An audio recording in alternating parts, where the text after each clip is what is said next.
The iPhone 16 Pro Max boasts the largest display ever in an iPhone at 6.9 inches as well as the longest tested battery life of any iPhone yet. We also appreciate the camera upgrades and camera control button, but Apple Intelligence lacks that wow feature for now and the charging speed could use a boost. I have been a Pro Max user for years since the iPhone 11 Pro Max, but after testing the new iPhones, I'm actually torn about the iPhone 16 Pro Max. It has the largest display ever of any iPhone at 6.9 inches. Yes, the thinner bezels help keep the device somewhat compact, but it is still taller, wider and heavier than the iPhone 15 Pro Max, which I thought was the near perfect size and weight for a big screen phone. I have gone from feeling like I cheated the system to feeling slightly cheated. This might be an unpopular opinion, but I think the new Pro Max is a little too big, at least for my hands. It's more of a stretch now to do simple things like scrolling through web pages or TikTok, and once you put a case on your iPhone 16 Pro Max, it's like a mini tank. The good news is that the Pro Max is built to be more durable. In addition to having a titanium band, Apple claims that the improved ceramic shield display on this model is 50% tougher than the last generation. We can't drop these units, but on paper it's encouraging. The iPhone 16 Pro Max comes in 4 colors: titanium white, titanium black, natural titanium, and desert titanium. Our iPhone 16 Pro came in the natural, which looks fairly modern, but I prefer the desert color as it pops more. The iPhone 16 Pro and Pro Max displays don't get any upgrades in terms of brightness or refresh rate, but they are still among the best OLED panels on a phone. The only main difference is that the screens can scale down to a minimum of 1 nits, which means you can use your phone in bed without disturbing anyone else and get an even dimmer alarm clock. Otherwise, the new iPhone 16 Pro Max screen is largely the same, allowing the Pixel 9 Pro to surge ahead in terms of brightness. We measured a max of about 1500 nits for the iPhone 16 Pro Max, while the Pixel 9 Pro XL hit more than 2300 nits. Outside in direct sunlight, the iPhone 16 Pro and Pro Max were both dimmer than the Pixel 9 Pro XL, though Google's phone dimmed faster over time in response to the heat. Other than the display size, the biggest design change to the iPhone Pro Max is the addition of the camera control button. This recessed capacitive button on the right side uses haptic to give you feedback, and it launches you straight into the camera. No more having to fumble for the on-screen camera shortcut, and you can now use the action button for another shortcut. This thing is pretty easy to use in both portrait and landscape mode. So what can you do with camera control? A lot, actually. A quick press snaps a photo and a long press starts recording a video, but I'm not a fan of the fact that the video stops when you take your finger off the button. You can also slide your finger across the button to zoom in and out, which is pretty smooth. Not as smooth is the double soft press, which launches a sub-menu of various options, from tweaking the depth and exposure to toggling between multiple photographic styles.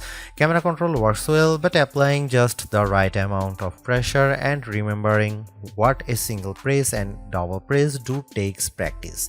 I also wouldn't recommend taking macro shots with the camera control, as it shook the camera when I got super close to a subject.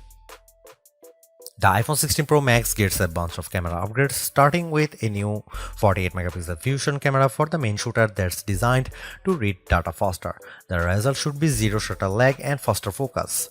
I took some shots of people passing by on scooters and moving taxis at the same time on the iPhone 16 Pro Max and iPhone 15 Pro Max, and the new iPhone was indeed faster. The results were not necessarily sharper though, as you can see in this side-by-side comparison. Here are some camera samples of iPhone 16 Pro Max.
The iPhone 16 Pro Max's video gets an upgrade with 4K video capture up to 120 frames per second, and there's some pretty neat things you can do with that footage.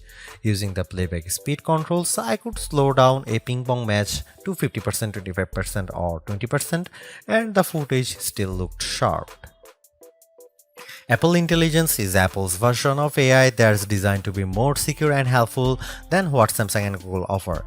But right now, Apple Intelligence is more of a tease since it's in developer beta right now and it won't launch for the rest of us until October. Even then, certain features won't be available, such as visual intelligence and ChatGPT integration. So what will you be able to do with the Apple Intelligence starting in October? It starts with a new Siri. The assistant has been revamped, starting with a redesigned that makes the whole outside of the display glow when summoned. And you can type to Siri. Now you are in a situation where you don't want to use your voice. Siri is definitely more forgiving of screws up, as you can correct yourself on the fly and it will still get your command right. I started a timer and changed the time mid-sentence without a problem. You can also ask follow-up questions and Siri will get for the context. Apple Intelligence also delivers a wide range of writing tools. You can have the iPhone 16 Pro proofread your copy for grammar and word choice, or get help rewriting if you want to go for, say, a more professional tone. For example, I put together a mock email demanding a raise and I got something back that is much more appropriate. You can also have Apple Intelligence summarize long passages of text, as I did with a few notes. I wish you didn't have to select all text first, but I did get a fairly good summary of the key points for my short list of this video. Don't want to look up how-to articles? Siri leverages large language models and Apple support info to give you step-by-step instructions on how to do lots of stuffs on your iPhone, from making screen recordings to scheduling a text. This is a game changer for kids who play the IT person for their parents like me. If you are looking for an Apple Intelligence feature that tugs at the heartstrings, try making a memory movie. Just enter a key phrase as you prompt and specify the mood, and you will see the iPhone 16 Pro Max create a movie out of thin air complete with music.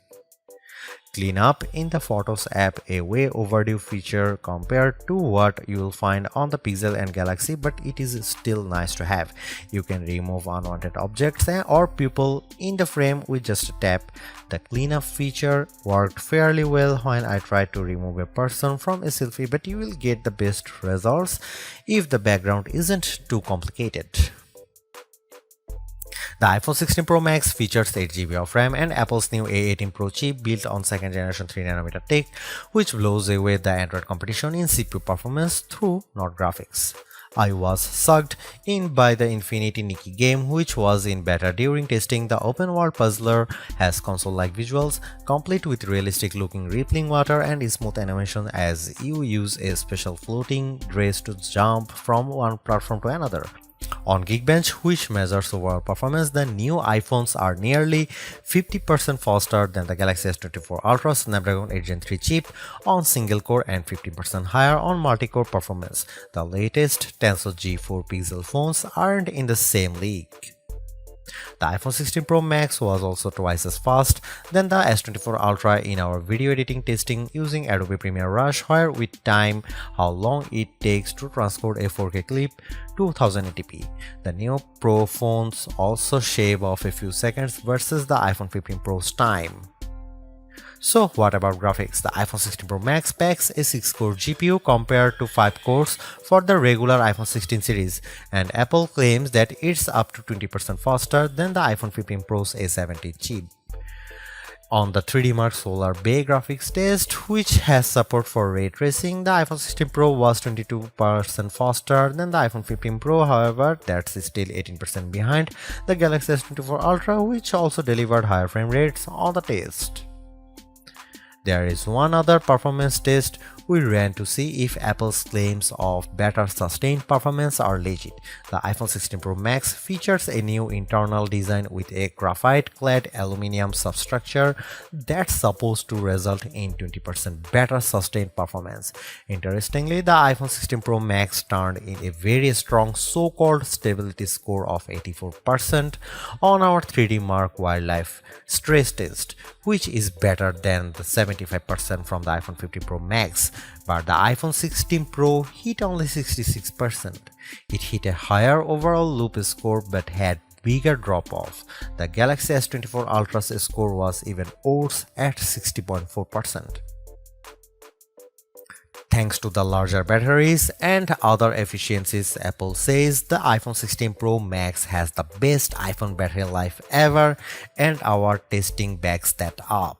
In our battery test, which involves continuous web surfing over 5G at 150 nits of screen brightness, the iPhone 16 Pro Max lasted for an insane 18 hours and 6 minutes. That's 4 hours longer than the iPhone 15 Pro Max and more than an hour longer than the already great Galaxy S24 Ultra. Unfortunately, the iPhone 16 Pro and Pro Max still offer the same lame charging speed. You get just over 30% capacity in 30 minutes from a 30-watt charger, and do not believe the reports that the new iPhone supports 45-watt charging. We tried it and it made no difference. The iPhone 16 Pro Max runs iOS 18 and Apple Intelligence is just one of many new features. You can learn more about it in our full iOS 18 review, but some of the key highlights include the ability to further customize the home screen and control center, as well as a redesigned Photos app that makes it easier to personalize the look and find your photos by topic. iOS 18 also includes messages upgrades such as adding effects to outgoing messages and tapback options, RCS support, and the ability to schedule messages for later. A dedicated passwords app and the ability to pay others with a tap to cash are among the other highlights. The iPhone 16 Pro Max is indeed an iterative upgrade, and maybe it wouldn't feel that way if Apple Intelligence was available today along with all the promised features. Instead, it's going to trickle out over time, so I would not to be in a rush to upgrade. Having said that, I think that iPhone 16 Pro Max is the best phone money can buy right now if you want the biggest screen and longest battery life. It lags in zoom versus the S24 Ultra, but you get more endurance, better camera quality, and plenty of creative features like photographic styles and audio mix. I actually preferred the AI capabilities of the Pixel 9 Pro XL series with its smarter Gemini Live voice assistant and other features like Add Me for photos and Pixel screenshots. But the Pixel's performance and battery life trail the iPhone 16 Pro Max. For me, the iPhone 16 Pro Max retains its title as the best phone, but it's not because of Apple Intelligence.